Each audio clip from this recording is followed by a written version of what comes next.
Ay, esa voz ahí en inglés que sale. ¿Qué? Bueno, Porque se empezó a grabar la clase, doctor. ya, perfecto.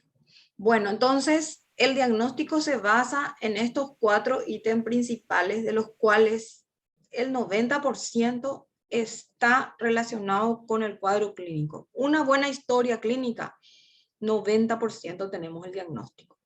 Hoy dos grupos en realidad tuvieron la posibilidad de ver un paciente con meningitis, quien de repente tenga guardias y eso tendrían que aprovechar y ir ver cómo hacer un paralelo en la sala de lactantes, cómo se presenta y frente a un clásico que es en la sala de escolares. Siempre en el cuadro clínico debe haber el antecedente de patologías previas. Hoy repasamos eso, ¿verdad? El antecedente de patología previa. Nosotros tenemos un caso en donde hay como antecedente una secreción purulenta del oído indoloro. O sea, la mamá ni percibe. El pacientito, 10 años, un escolar, dice que hace rato ya está teniendo esa secreción, ¿verdad?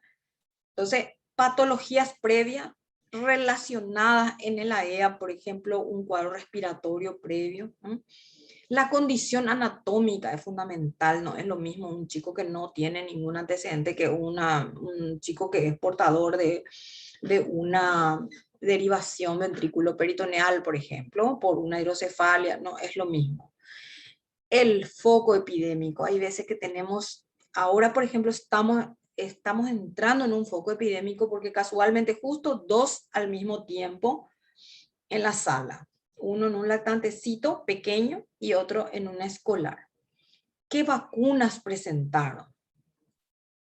Hoy también estábamos repasando con mi grupo actual, que las vacunas, si bien hoy día ya tenemos la antineumococo, que es la principal causa de la meningitis, hoy día los pequeños ya tienen esa vacuna, pero siempre está el riesgo de que adquieran de un serotipo diferente. Acuérdense que las bacterias son más rápidos que nosotros, que nuestras medicaciones, porque sencillamente se van también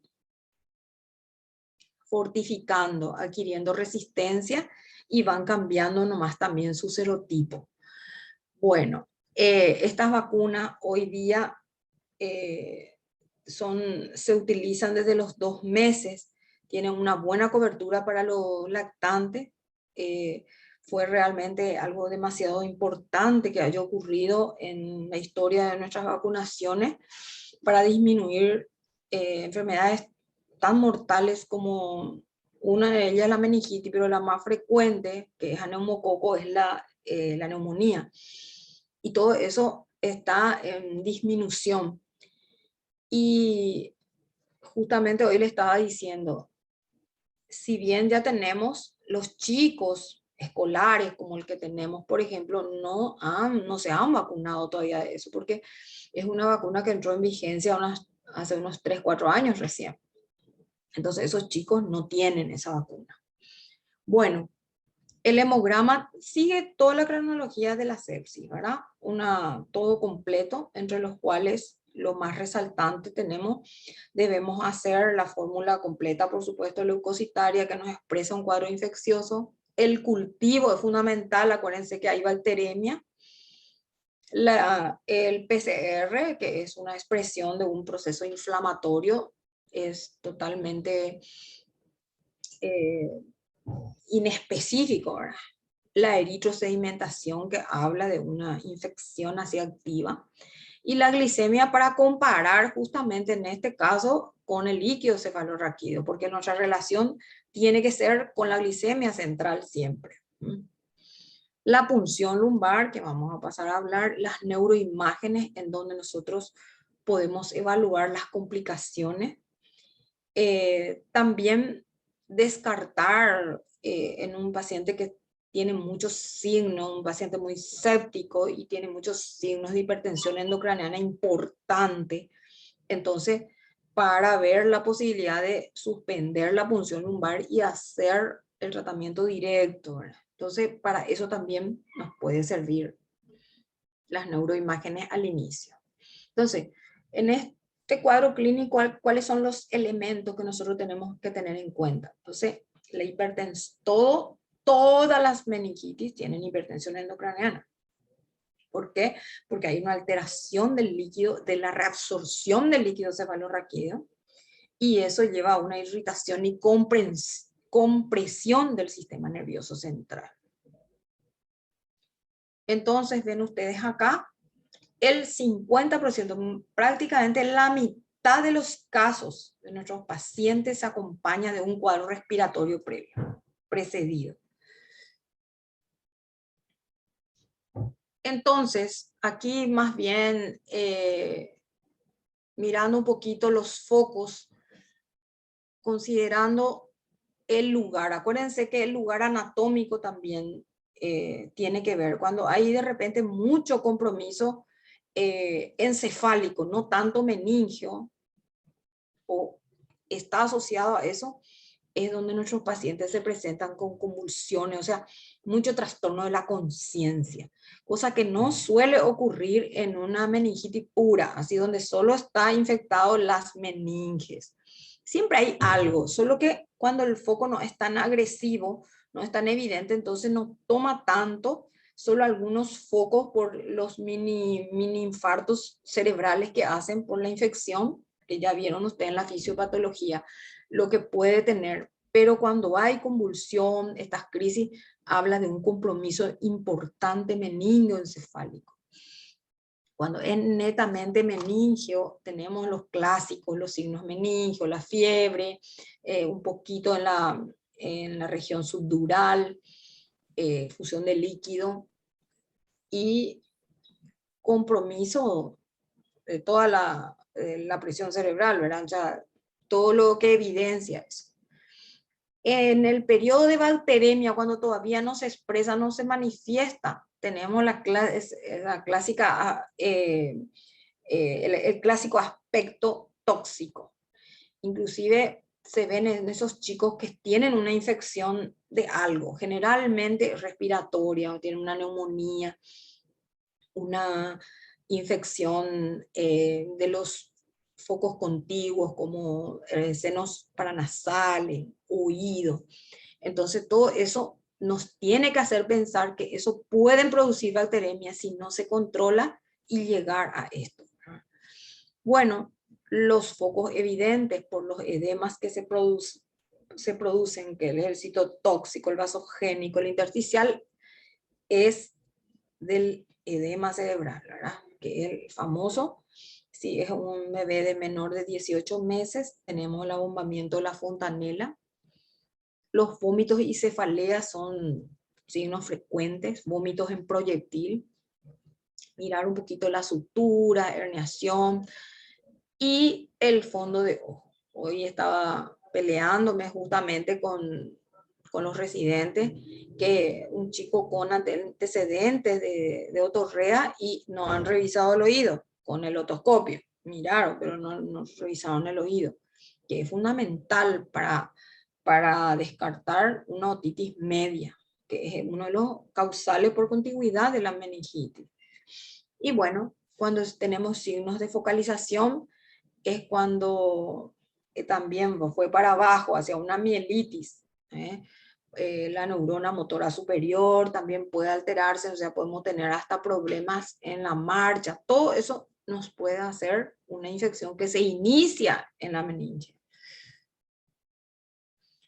¿Cuáles son los signos de mal pronóstico? Un chico que viene con un aspecto séptico, no se expresa así, no se ve la meningitis así como tal, como nosotros vemos el famoso cefalea, fotofobia, todo, los signos de rigidez, de nuca, etcétera, sino más bien tenemos una leucopenia bajo, un desequilibrio hidroelectrolítico importante, una pancitopenia prácticamente de los cuales las plaquetas menores, o sea, toda expresión de una sepsis y una un tiempo de trombina menor al 50%. Esos son signos de mal pronóstico. Bueno, mirando un poco lo clásico, cuando tenemos la hipertensión endocrinal de los signos meningios, de la meningitis en sí. Cuando no hay mucha afectación encefálica, tenemos la famosa cefalea, vómito, la fontanela bombada en los lactantes, y si uno le hace un fondo de ojo, puede lograr ver un borramiento de papila, si se acostumbra.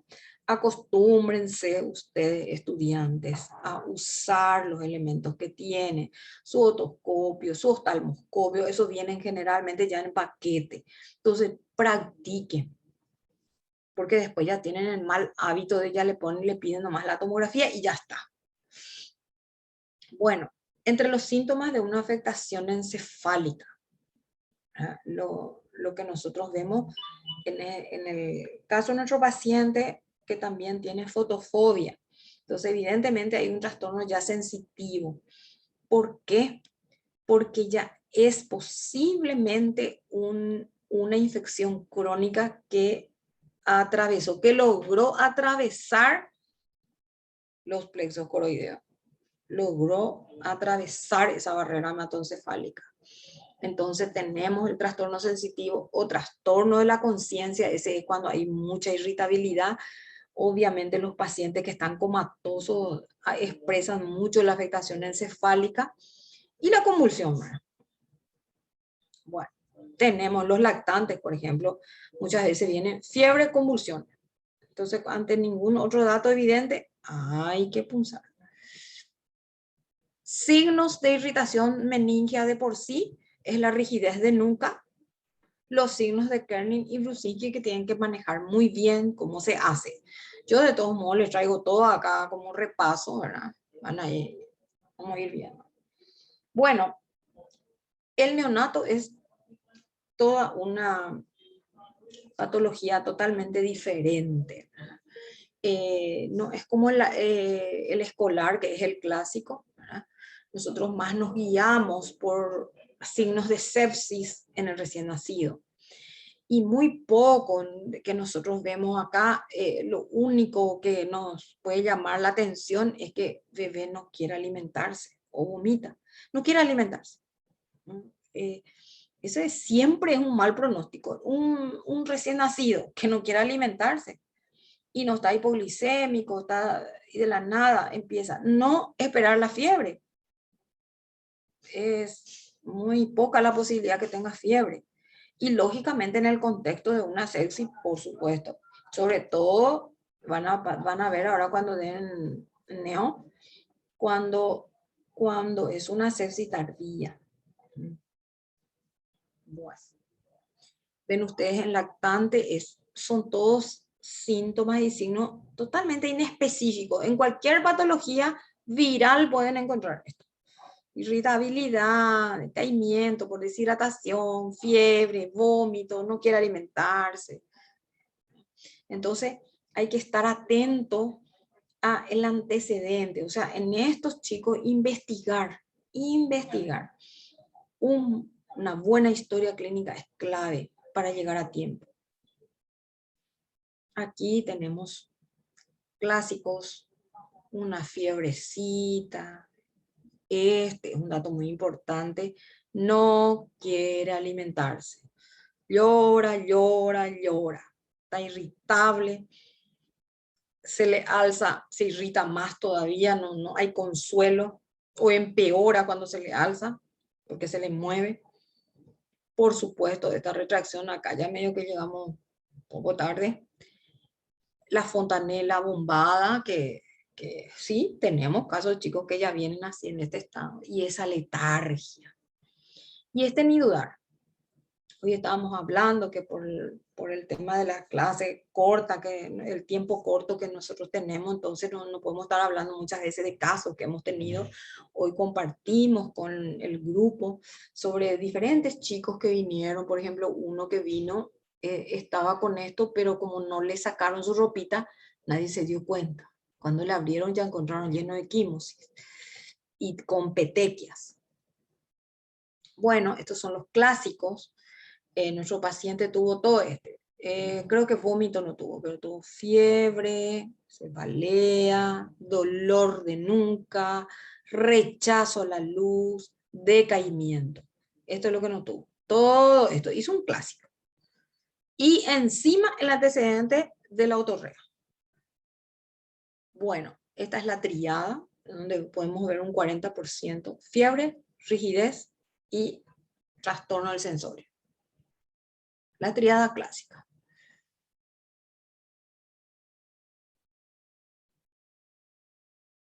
Hacer los signos, fundamental, signo de Kearney, ven ustedes acá, la flexión de la cadera y por la rigidez, automáticamente la flexocontracción del lado opuesto. Brusinski, el cuello. Automáticamente hace esto. Por la irritación meningia.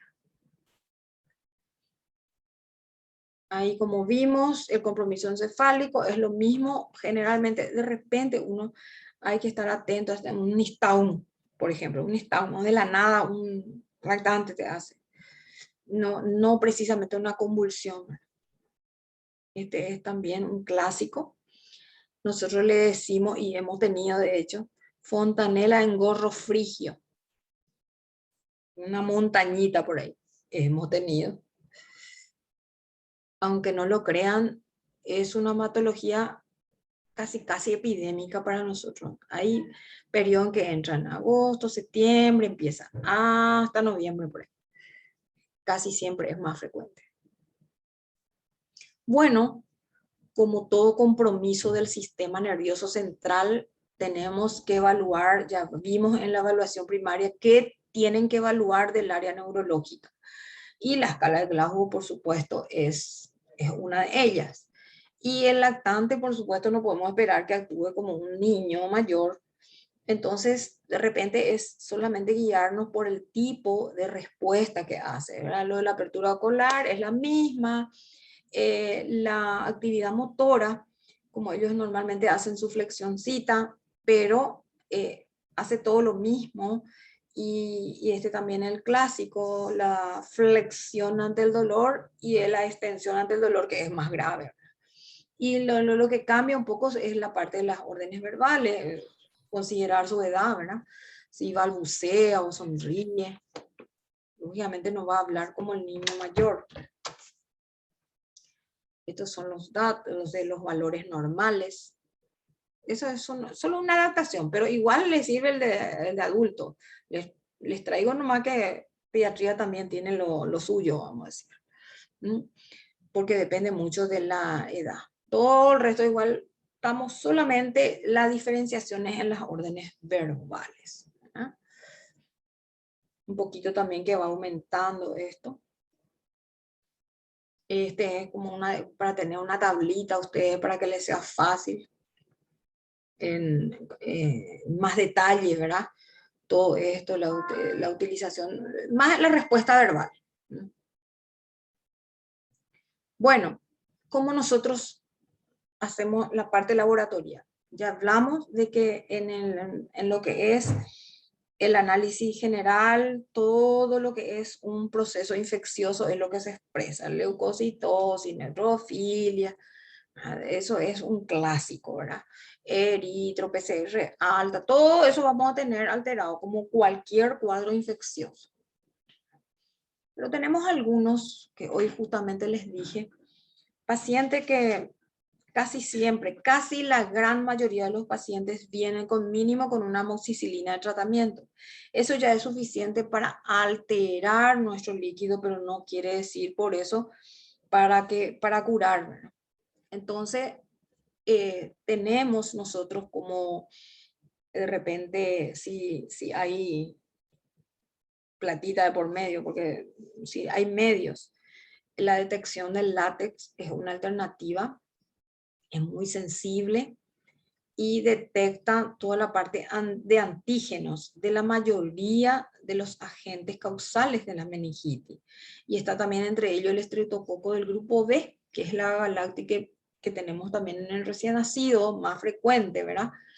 Y tiene lo clásico, ¿verdad? El hemófilo influenza, que actualmente está en último lugar porque ese sí ya hace rato con la penta bajó bastante. En mi época residente era el causal más frecuente.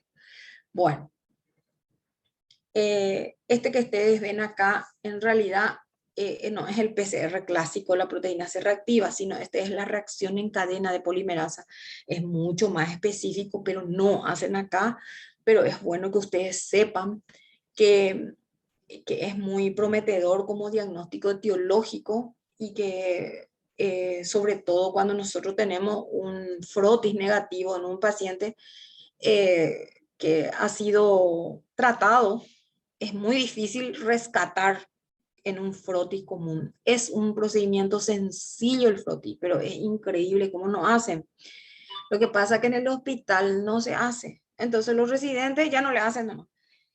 Y perdemos muchas veces la oportunidad en pacientes, en este caso un paciente nuestro del de 10 años que les dije, solo había hecho paracetamol, o sea, era especial para un frotis de líquido cefalorraquídeo, en donde podía detectar tranquilamente, se podría ver lo que vimos nosotros en el microscopio, los diplococos, por ejemplo, ¿no? Tranquilamente, y hacemos ya el diagnóstico ahí in situ de la bacteria. Pero tenemos las formas indirectas, como les dije, pero este es mucho más costoso. Si no hicieron un simple frotis, mucho menos van a hacer esto, ¿verdad? Hoy día sale bastante caro, mucho más caro, pero son alternativas a nivel privado, por ejemplo. Y por ahí en una de esas sí pueden hacer, porque detecta estos antígenos aún en pacientes tratados con antibióticos. Esa es la ventaja, o sea, esa es la diferencia entre un frotis de muco y esto. Bueno, este PCR es cuando uno sospecha alta sensibilidad y rapidez, es un método de detección de todos los patógenos y sobre todo en pacientes tratados. Bastante parecido a esto, pero aquí no están haciendo reacción en cadena polimerasa. Más específico inclusive que el látex, pero aquí no estamos teniendo todavía hasta hoy en Asunción ya. Bueno, entonces pasamos del clínico y el laboratorio a la punción lumbar. Este realmente es el estándar de oro. Una vez que eso está positivo, no hay ninguna discusión, ¿verdad? O sea, sella el diagnóstico. Ven ustedes acá cómo se hace el estudio del citoquímico, una coloración de Gram también, que es lo que yo les digo que un 72% puede hacer el diagnóstico que les cuesta tanto hacer a los residentes, cultivar y que podemos tener nosotros con la coaglutinación positiva, justamente todos los gérmenes más frecuentes de la meningitis. Bueno, ¿qué nos puede dar ese frotis que tanto les ando detrás, ¿verdad? El único inconveniente es que tiene que ser virgen de antibióticos. Cocos gram positivos que podemos ver en los recién nacidos del Agalacti, gram negativos como los cocos, meningo, bacilos como ellos, o sea, perfectamente, un 80% tenés el diagnóstico ahí. El cultivo obviamente es definitivo, pero también está muy supeditado al tratamiento. Si se hizo antibiótico, difícilmente. Si no, tenemos grandes posibilidades que crezca en el cultivo. Esta es la forma en los chicos mayores, retirar el líquido. Esta es la posición clásica, ¿verdad? La posición fetal para poder abrir las vértebras. Esto, acá se abre más para que podamos atravesar esto para hacer el diagnóstico de eso. Los residentes nomás hacen. Entonces, este es el lugar adecuado para el método, ¿verdad? Considerar la cresta ilíaca una línea imaginaria que baje, que cae entre el tercero y cuarta intervértebra lumbar. Ven ustedes acá cómo se recolecta el líquido cefalorraquídeo. Tiene que llegar ahí al espacio subaracnoideo. Todo esto, química, citológico, ¿verdad? Todo esto le puede detectar. El látex se puede hacer en sangre, en orina y en el líquido. También, o sea, es es una opción en chicos que por algún motivo o por una hipertensión endocraniana muy importante no se ha podido hacer el líquido, entonces se puede hacer látex en orina, que igual les va a servir si pueden hacerlo. Entonces ven ustedes acá cómo tiene que estar el decúbito, esa es la posición, todo lo que les dije, van a ir leyendo eso, cómo va atravesando los diferentes segmentos hasta llegar al espacio.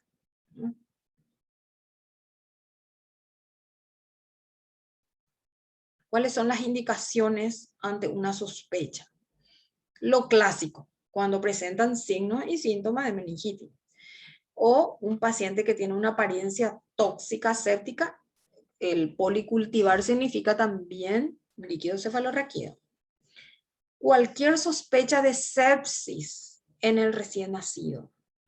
Cualquier fiebre que persiste sin foco, ni un foco más se encuentra y es un recién nacido hasta 2 semanas después, entonces hay que hacer la punción para descarte. En todo inmunodeprimido, una sospecha en un paciente así febril o que se ha desnutrido, eso también implica hacer una punción cuando hay una sospecha de sepsis.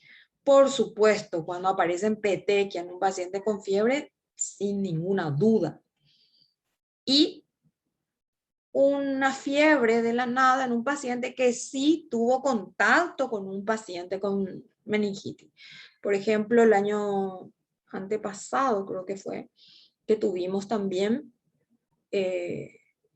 un caso teníamos y investigando siempre, por eso yo siempre les digo, le ando detrás a los residentes para que investigue el ambiente y comenta que lo que el nenito, un escolar, que se iba cada tanto a jugar con su vecinito. Se hizo epidemiología, llegó a los vecinos y casualmente justo uno de los chicos era su compañerito que ni sabía lo que pasaba porque generalmente no se cuenta cuando un paciente se enferma y que estaba también con fiebre y le estaban dando analgésico. Y ese paciente también tuvo meningitis y era su compañerito. O sea, vecinitos que jugaban cada tanto. Entonces siempre hay que investigar, se dan cuenta la importancia de la historia clínica, de indagar su entorno. Bueno, contraindicaciones de punción lumbar, en realidad cuando hay una inestabilidad, ese chico que está mal, que estamos sobre la hora, que estamos aplicando el reloj de oro de la sepsis, el tratamiento, posiblemente nos vamos a estar enredándonos en hacerle punción directo, ya vamos a hacer con todo el tratamiento, ¿verdad? Una inestabilidad hemodinámica, un ritmo irregular, tenga que tener de repente el llenado capilar en flash, no está como para estar haciendo otra vez, a no ser que tengamos muchas manos que ayuden, ¿verdad? Signos de hipertensión intracraneal importante, intracraneal, ese chico que está reventadísimo, está somnoliento, bueno, por supuesto unas plaquetas muy bajas que nos pueden llevar a un sangrado, como la alteración de la coagulación también, o una infección importante ahí en el mismo lugar donde nosotros queremos punzar, y todo lo que tenga que ver con un compromiso cardiorrespiratorio, o sea, estas contraindicaciones tienen que ser realmente muy evidentes para no hacer la punción. No hay que buscar la excusa de tiene hipertensión endocraniana. No, todos los pacientes con meningitis tienen hipertensión endocraniana, mayor o menor medida. Muy poco, casi nada. Yo en todos los años de residencia nunca vi un enclavamiento por punción. Bueno, entonces, la característica, todo lo que se encuentra en el líquido cefalorraquídeo está relacionado con la fisiopatología, obviamente. Entonces, al elevarse las bacterias, va a estar la presencia de polimorfo en el líquido, o sea, más del normal. Al haber daño de la barrera, también por aumento de las proteínas. Lógicamente va a haber un aumento de las proteínas porque hay daño. Hay una hipoglucorraquia. ¿Por qué? Por el daño de la célula, por toda el edema cerebral. La identificación de las inmunoglobulinas, que son proteínas, da una reacción de PANDI positivo. Le sale luego en el líquido así, PANDI positivo. Tienen que saber qué significa eso. Y lógicamente, al haber la hipoxia, tenemos un aumento del ácido láctico. Entonces, todo esto es lo que van a encontrar en el líquido cefalorraquídeo. Un diagnóstico diferencial interesante. Hay muchas variaciones, pero ustedes tienen que saber lo clásico, ¿verdad? ¿Qué es lo clásico? Que tenga una celularidad menor de 10. Puede haber algunas células mononucleares. Las proteínas siempre son menor de 45 miligramos por decilitro. Y la glucorraquia está siempre relacionado a la glicemia y es siempre entre 50 y 75% de la glicemia. En una bacteriana, este es un clásico, puede ser mucho menos, por encima de 10 ya hay que controlar, pero un clásico ya tenemos más de 1000, la celularidad, predominio de polimorfo, el aumento de las proteínas también que es evidente y la hipoglucorraquia. En la vírica tenemos celularidad alta, no tan alta como una bacteriana, podemos tener predominio mononuclear. También en la bacteriana puede haber al comienzo mononuclear y después se predomina el polimorfo. Las proteínas no suelen alterarse tanto, la glicemia no tanto, o sea, eso es lo que muchas veces se confunde. La tísica, o sea, la tuberculosis, lo que es muy evidente es la proteína. Una brutal sobre 500, 600 hizo la proteína. Y por supuesto también hay una hipoglucorraquia, pero no así indosable como la bacteriana muchas veces está todo consumida la glucosa. Acá también vemos lo mismo, siempre el gol estándar de la meningitis es el cultivo positivo. Lógicamente, una vez que tenemos cultivo positivo, ya sin dudar, ¿verdad? Todo esto que ven acá y la viral. Vemos acá que todo es más o menos, es muy parecido al paciente tratado. O sea, casi como el decapitado. Bueno, hay unos scores también que nosotros podemos utilizar para decir, bueno, este es más bacteriano, ¿verdad? Este es más viral. Pero lógicamente tiene algunos requisitos, no es aplicable menor de 3 meses o alguien que recibió un antibiótico. Entonces podemos nosotros considerar darle un puntaje con bastante probabilidad ya de que sea más o una meningocefalitis bacteriana viral o solo viral, predominio viral. Entonces se tiene en cuenta la fiebre, la púrpura, obviamente. Tenemos más en el meningo, las complicaciones neurológicas, la celularidad, cuando es muy importante, todo eso va más, cuando más puntaje, por más bacteriano, ¿verdad? Proteína, polimorfo, todo relacionado a esto, ¿no? Criterio de Boyer se llama. Bueno. La situación, también tenemos criterios de ingreso, cuando nosotros decimos no, que entre nomás ya en terapia, ¿verdad? Cuando tenemos todos esos signos de la apariencia séptica, ¿verdad? Signo de shock séptico. Cuando hay focalidad neurológica, de repente tiene una desviación de la comisura, o sea, ya tenemos focalización. Cuando las convulsiones son persistentes, cuando ya tenemos signos demasiado importantes de la presión intracraneana aumentada, empieza a tener de la nada bradicardia, presión alta, la cefalea que no para y trastornos hidroelectrolíticos, entre ellos la hiponatremia. ¿Por qué? Por la secreción inadecuada de hormona antidiurética.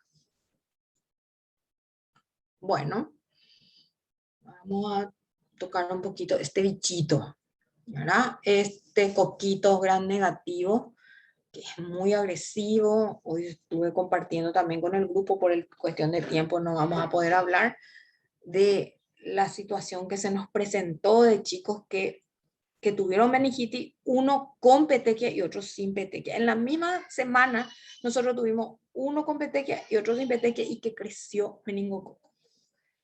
Y se aisló el W135 también. Bueno, entonces, ¿qué es lo que es la meningococcemia? Se llama también bacteremia meningocóxica. Hay diferentes serogrupos.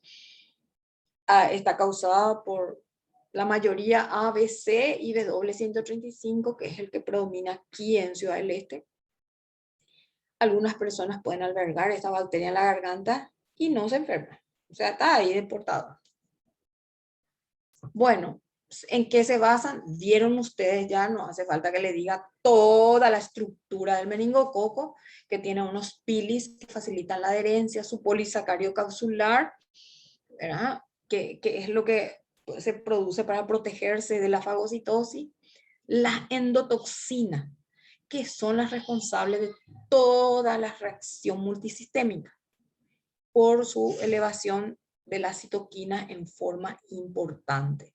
Está demostrado, por ejemplo, que la interleuquina 6 elevada en pacientes, en algunos pacientes, son expresiones de enfermedad bien severa.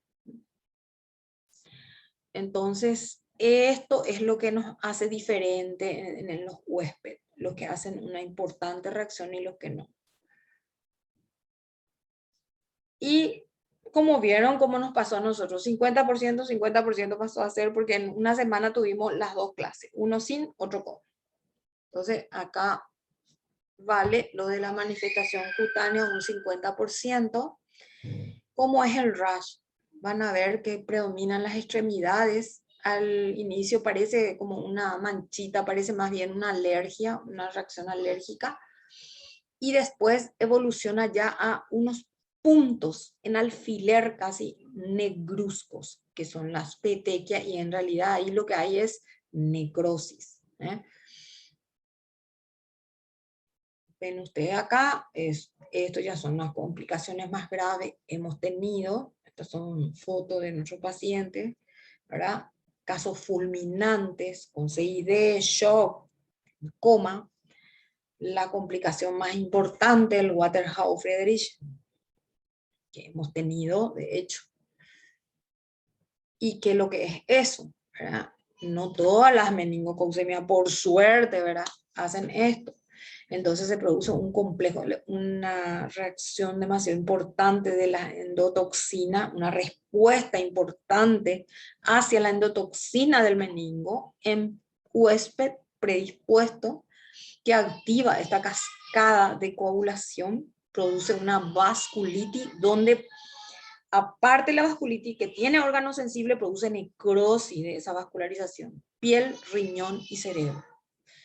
Entonces, causado por cualquiera de estos, pero no solamente meningo, pueden producir también otras bacterias, solo que este es el clásico que toma el cerebro.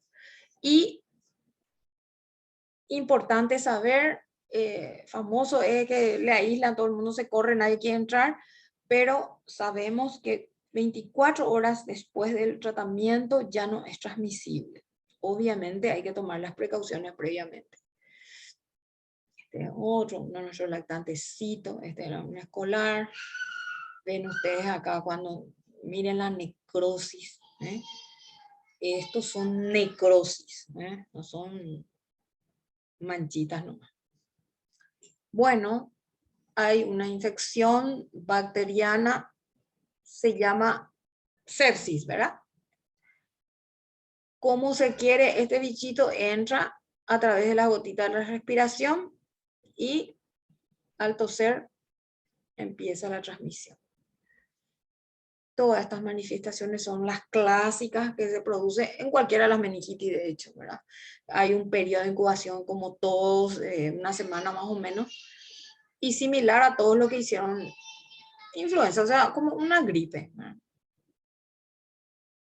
Todo esto es lo mismo. Hay en algunos dolores articulares también que llaman la atención, el famoso dolor retroocular también parecido al dengue, pérdida del gusto, ahora por el tema tan vigente, por el tema del COVID, pero Estos también producen eso. Y esto, aparte de eso, alteración de la conciencia, como todo cuadro general, también el dolor abdominal, ¿no? Vienen también con taquipnea. O sea, nuestro paciente, de hecho, que estaba un poquito taquipnéico, 30 tenía en su respiración. Cualquier cuadro, estamos hablando de cualquier, ahora nomás estamos metiéndonos en el meningococo, ¿verdad? Y bueno, ¿cómo se presenta esto? Muy clásico, esa miradita febril de nuestro nenito, ¿verdad? La colonización es muy rápida, ¿m? Y el que va a ir produciendo la meningococcemia grave, progresivo, en horas, ¿eh? Las fases iniciales es como cualquier otro. Ven ustedes acá, antes de desarrollar todo esto que hace como una sepsis, ¿no? Dolor intenso, las articulaciones.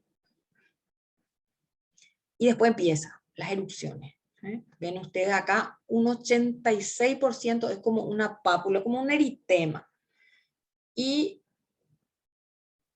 un 50% así es el exantema maculopapular. Miren un poco lo poco que se ven las petequias.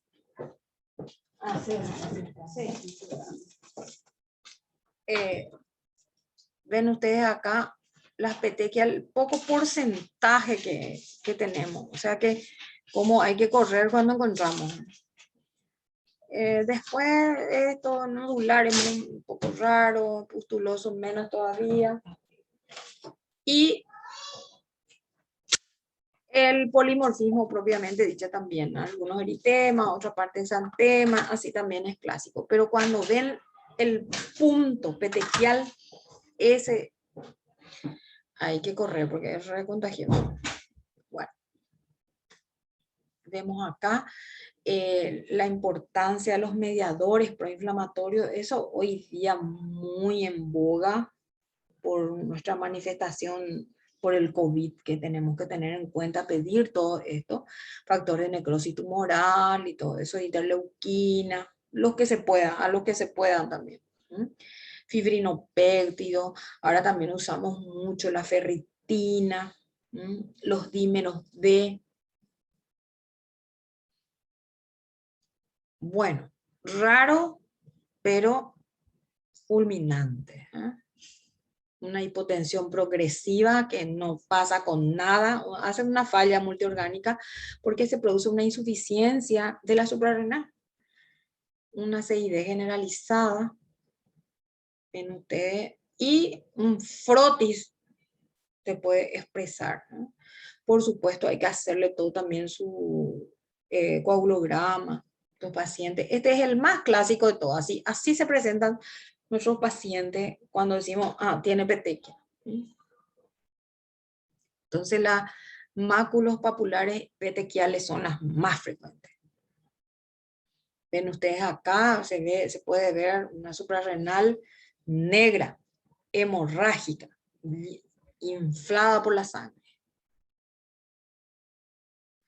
Bueno, nosotros tenemos, considerando toda la fisiopatología, dejando que se desarrolle libremente sin tratamiento el paciente, entonces tenemos todo lo que es los clásicos que vamos a encontrar en anatomía patológica. Si es de una semana de evolución, menos de una semana de evolución, vamos a ver toda esta hiperemia, un exudado en la región subaracnoidea, se va extendiendo también en los nervios, un edema, hay algunos signos de necrosis a nivel de los ventrículos, exudados. Eso es lo que podemos tener nosotros en esa primera semana.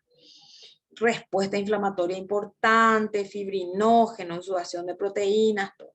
Pero en la segunda semana ya tenemos la fibrosis, donde ya el exudado se produce en la base del cerebro, ya hay fibrosis entre la meninge y la dura madre, y ya hacen hidrocefalia como secuela. Liberado su suerte, esto es lo que vamos a encontrar en anatomía patológica. Bueno, ven ustedes las natas purulentas, estos son muy clásicos, ¿verdad? El sudado purulento, toda la fibrina, todo ya es con más o menos 6 días de proceso, ¿no? ¿Cómo vamos a hacer el tratamiento? Esto en realidad es más enfocado hacia el tipo de agente, ¿verdad? En los menores de un mes siempre hay que considerar los gram negativos y entre ellos las enterobacterias. Y entonces se utiliza muchas veces esta mezcla, ¿verdad? Con la gentamicina para recargar contra los gram negativos. Cuando es enterobacteria el tratamiento es largo, ¿no? Si nosotros sospechamos un virus, ven ustedes acá también estamos con el aciclovir, basta que ustedes sepan bien eso. Cuando hay una sospecha de un neumo resistente, entonces el meticilino resistente tenemos que hacer nomás hasta que venga el resultado, la vancomicina, le agregamos, ¿verdad?, la vancomicina hasta tanto nos pueda venir el retorno. Entonces, estos serían lo clásico, ¿verdad? También el tiempo de tratamiento clásico es 14 días, si es un gran negativo 21 días, eso vemos en los recién nacidos o en inmunodeprimidos. En el herpes tenemos que hacer aciclovir endovenoso, mínimo 3 semanas. Bueno, la pregunta siempre del millón. Hubo un tiempo que automáticamente se le hacía vancomicina por la era de la meticilino resistencia, ¿verdad? Con la cefotaxima, pero después cerramos hasta hoy día vigente de que si hay una sospecha o no tenemos una respuesta considerable o la resistencia a la cefo en su disco de sensibilidad, que es la concentración inhibitoria mínima, si tenemos mayor de 0,5, o sea que ya indica una resistencia a la cefotaxima, entonces podemos adicionar ya la vanco. ¿Verdad? No es tan fácil también de hacer nomás la vanco, muchas veces no tenemos disponible tampoco, ¿verdad? La rifampicina también es una opción si no tenemos lo otro. Y si tenemos reacción a la penicilina, esto en toda el área de las quinolonas y los carbapenem. Bueno, este periodo gris también va con lo mismo. Si hay la sospecha, la banco. El corticoide es una opción, en realidad, hoy día hacemos para cualquiera, ¿verdad? Porque nunca sabemos cuál de ellos es. Porque, ¿qué es lo que nosotros queremos hacer con el corticoide? Justamente disminuir esa gran respuesta inflamatoria sistémica, que a lo mejor en otras áreas puede ser beneficioso, pero en el cerebro no. Entonces, ¿qué es lo que hacemos? Esto tiene que hacerse antes de la aplicación del antibiótico, antes que el antibiótico produzca una gran respuesta de la bacteria, porque la bacteria va a empezar a liberar todas sus enzimas para destruir, y eso es lo que provoca una mayor respuesta inflamatoria sistémica en el organismo, y eso es lo que al final le puede llevar a la muerte al paciente, no la bacteria misma. Entonces se encontró uno de los beneficios del corticoide es utilizar en estas dosis y siempre unos 30 minutos por lo menos antes de la primera dosis del antibiótico. Ese es lo ideal. Entonces, ¿para qué nos sirve? Como antiinflamatorio. Y esto es lo principal para nosotros, ¿verdad? Para interferir en la liberación de todos los componentes inflamatorios y de esa forma entonces disminuir la hipertensión endocraniana y el edema cerebral. Este tratamiento, vamos a lo mismo, en patologías quirúrgicas sí o sí hay que cubrir con banco meropenem, y alto riesgo de neumococo sí o sí hay que colocar, sobre todo en estas situaciones, ¿verdad? Ahora estamos hablando nomás de lo clásico, pero yo igual les traigo según la concentración inhibitoria mínima. Hace poco pregunté, no tenían ni idea. Son discos de sensibilidad que se aplican cuando uno tiene la bacteria y se cultiva. Entonces hay en los laboratorios, bueno, hay que exigir el grado de sensibilidad. Entonces sale resistente, medianamente resistente o bastante resistente. Entonces en el mediano hasta se puede seguir con una dosis alta cuando no tenemos mucha opción. Entonces hay que considerar según la concentración inhibitoria mínima. Bueno, esto no les exijo demasiados detalles en eso, más bien en hacer el diagnóstico. El tiempo de tratamiento sí tienen que saber.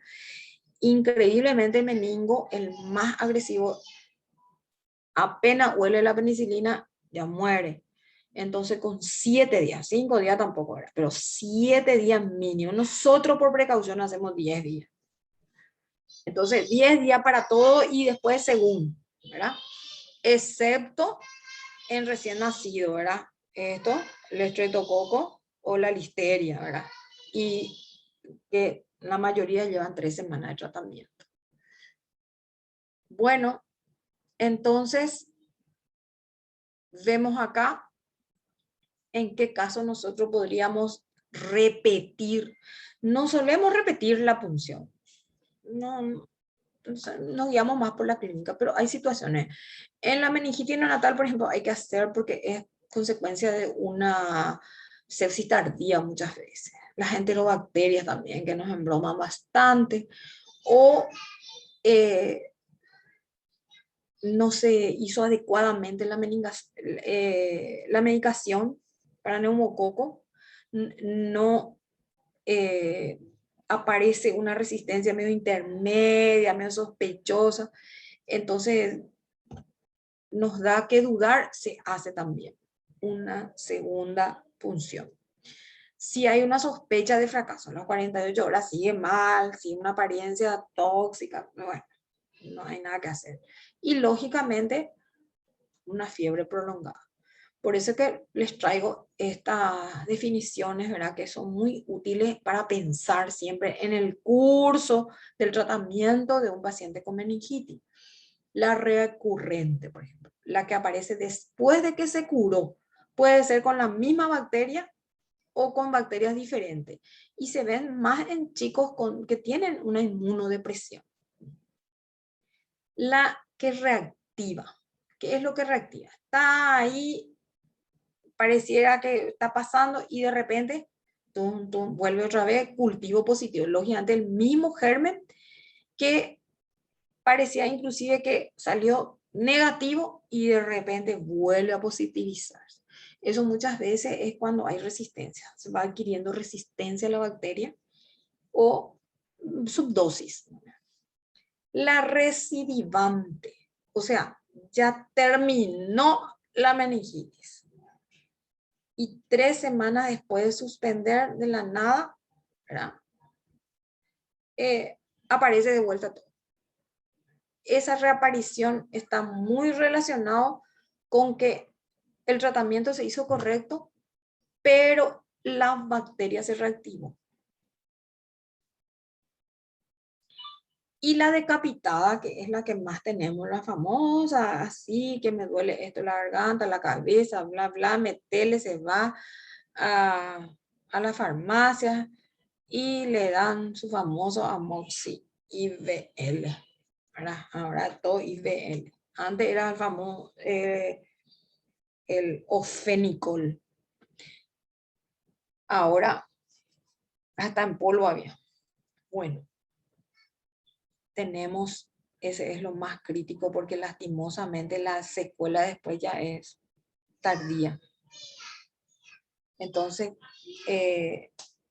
recibió dosis de antibiótico y hace que no parezca meningitis, no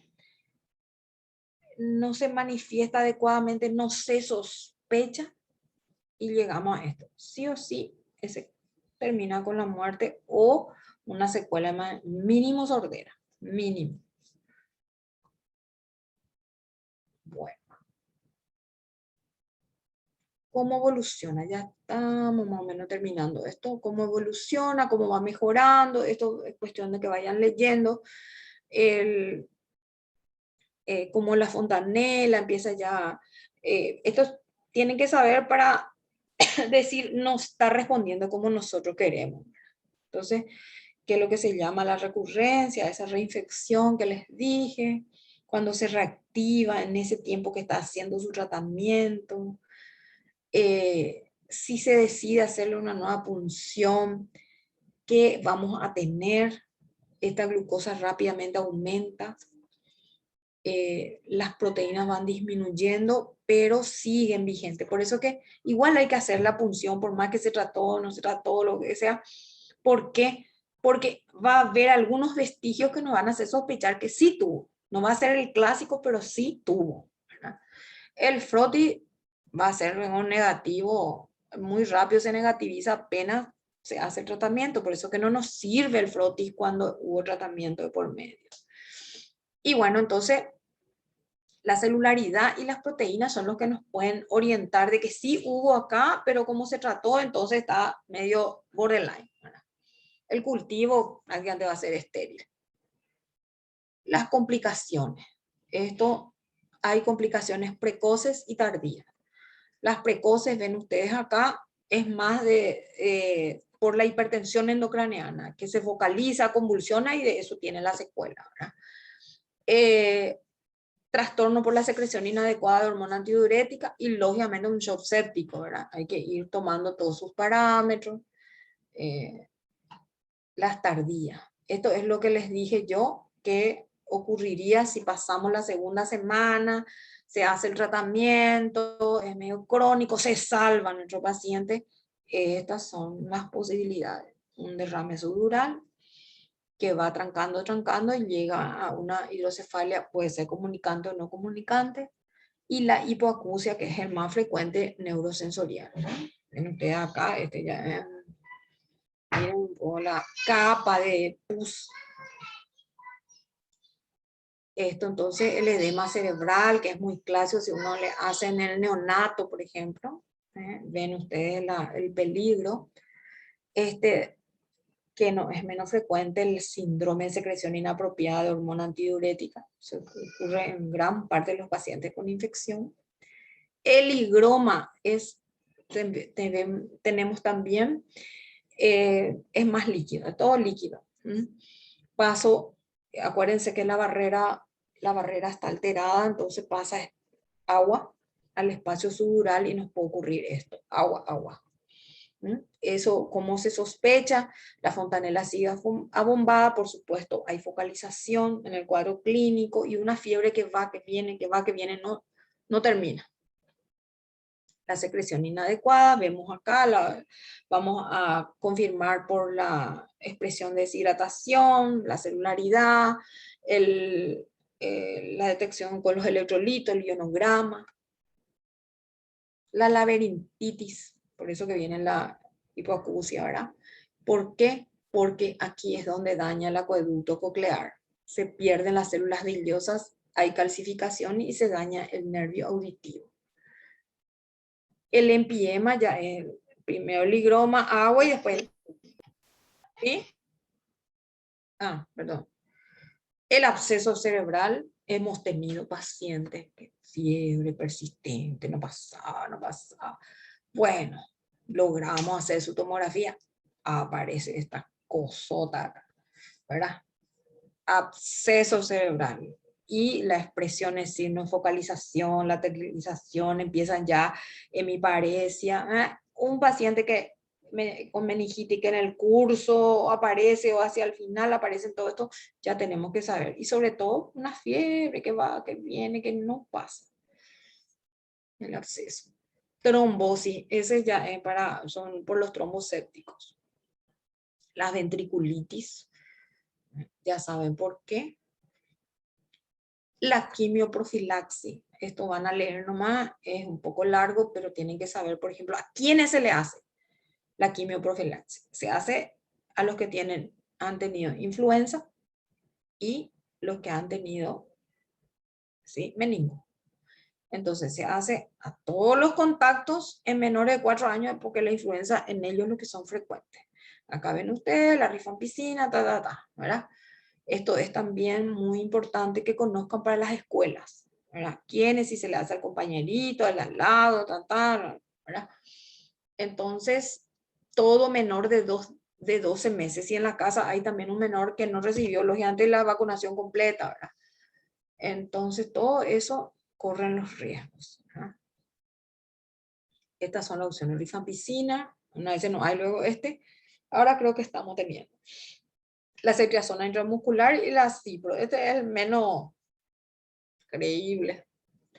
Bueno, y para meningo es 2 días, para hemófilo 4, para meningo es 2 días, todo es más corto, pero siempre se le hace al caso índice del enfermo, si no se trató con uno de estos. Antes pues nosotros usábamos mucho penicilina, cloranfenicol en nuestra época, ¿verdad?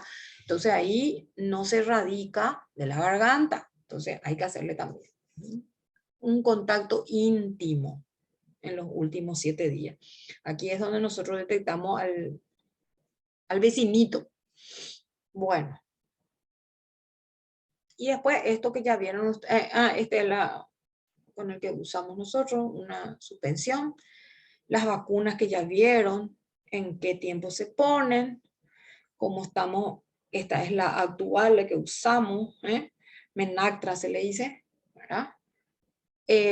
Lo que tenemos para, este es el que más usamos, un tiempo teníamos ese A y C, pero de repente había la B y la W, no tiene sentido, ¿verdad? Entonces, esta es la que se usa. Les dice todas las dosis. Nosotros actualmente ya tenemos también la 13 valente. Y estas son las conclusiones nomás, ¿verdad? Inflamación, los gérmenes que predominan, el cuadro clínico, el diagnóstico, las complicaciones, el tratamiento y la quimioprofilaxis. No se olviden, porque pregunto. ¿Quiénes? ¿A quiénes? Bueno, ¿alguna pregunta? Doctora, también el estudiante que le hace la historia clínica al paciente con meningitis se toma la quimioprofilaxis. Si no, el tratamiento de 24 horas. Sí. ¿Sí? Sí, otra Sí, vez. generalmente le dice ya, esta es una meningitis, ya está con más de 24 horas de tratamiento, entonces, ahora si vos justo te fuiste a hacer un interrogatorio, tuviste ahí un buen rato, que esto, y después te enterás que es una meningitis, ahí sí. Sí. Okay. ¿Otras preguntas? Una firmita no quiere decir, ya había consultado, pero como estaba con paciente no te molesté. Bueno, atender. ¿Sí? Piensen. Doctora, Sí. por ejemplo, hoy le atiendo a una pacientita con meningitis y tomo mi quimioprofilaxis, ¿verdad? Y dentro de cuántos días, si es que me vuelve otra paciente dentro de los próximos 3 o 5 días, debo volver a tomar o no se Ese toma te luego sirve más. solo para ahí. Ese te sirve solo para ahí. ¿Cuántas Solo- horas dura tu cipro? Ah, sí, cierto. Cierto. O sea que tengo que tomar así nomás. Ah, ok, Pero por entiendo. supuesto, no te va a prevenir para algo como el parásito también. La gente cree que tengo un antiparasitario y dentro de 6 meses recién tengo que repetir. Y todos los días estoy tomando algo de eso. Entiendo, dale. Gracias, doctora. Depende del tiempo de acción. Y nunca si te aplicaste una ceftriaxona 24 horas más te dura. ¿Alguna otra pregunta específica? Pregunten ahora. Porque después lo que voy a preguntar soy yo. ¿No?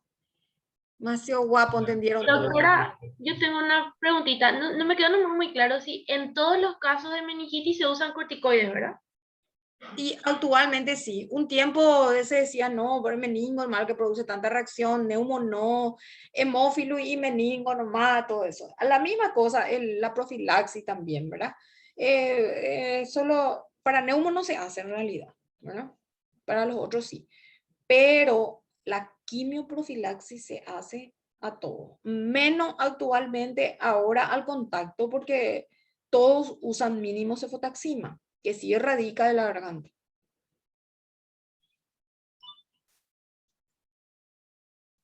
Otra. Otra. Doctora, también tengo una consulta. Viste Sí. que dijiste que el corticoide es mejor administrar 30 minutos antes de administrar el antibiótico. Sí, Y de ahí entonces le empezás a hacer 4 dosis por 4 días. sí, claro. Vos estás apagando Y, todo el y proceso. El después ya proceso no. inflamatorio ya está en forma importante. Entonces eso apaga un poco la respuesta para que el antibiótico vaya actuando y no haga una gran reacción. Por eso se hace hasta 4 días. Ok. Gracias. Algunos inclusive 2 días cuando no tienen una manifestación demasiado importante. Otro.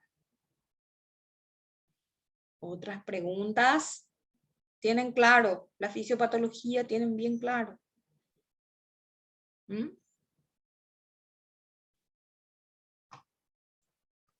¿Alguna otra duda?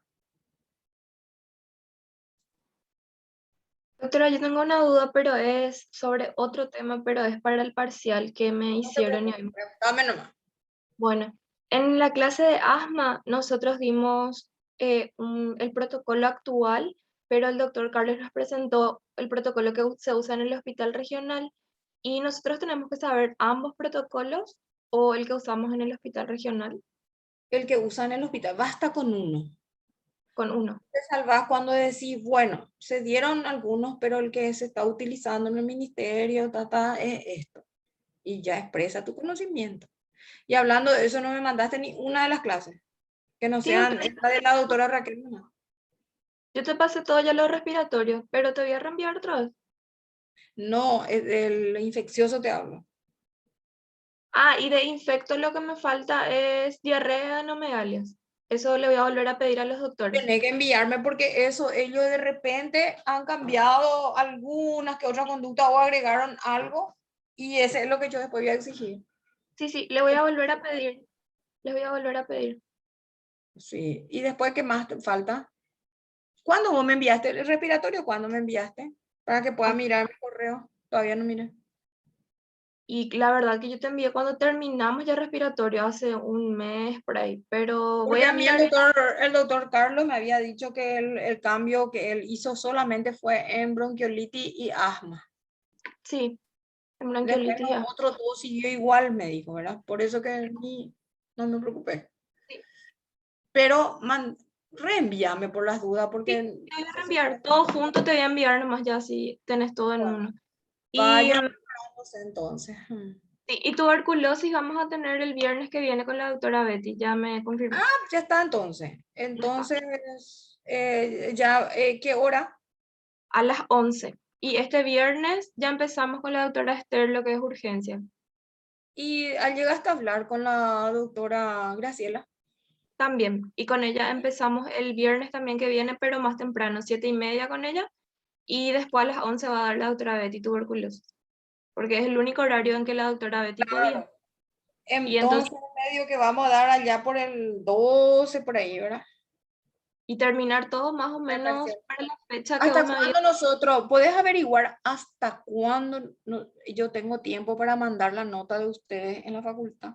Y ahí, Sí, ese último día por ahí, para llegar nomás al tope para que ustedes puedan tener tiempo, porque hasta el 4 pues no van a ni mirar lo otro, estoy seguro. sí. Entonces, tienen ahí una semanita, qué sé yo, entonces llegar al último como para permitir que yo, ese tercer parcial, ya no creo que sea posible que estemos revisando y eso otra vez. Sí. Ya va a ser, ahí ya corrijo, total ustedes van a tener las dos notas que son las claves y el de los profesores.